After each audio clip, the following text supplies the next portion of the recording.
పొద్దున లేస్తే చాలు ప్రియుడితో కలిసి భర్తను చంపిన భార్య, ప్రియురాలి కోసం భార్యని అడ్డు తొలగించిన భర్త, ఇలాంటి వార్తల్ని చూస్తూ ఉన్నాం. సరిగ్గా ఇలాంటి కాన్సెప్ట్తో తీసిన suspense crime thriller movie gentle women.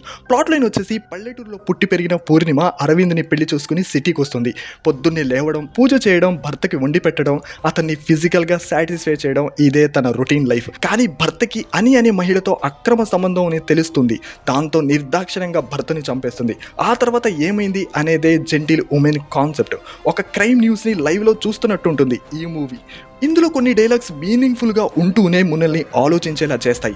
అవేంటంటే, నెంబర్ 1, నేను నా జీవితాన్ని తిరిగి తీసుకున్నాను, ఎందుకంటే నా నిశ్శబ్దం ఇకపై నా బలహీనత కాదు.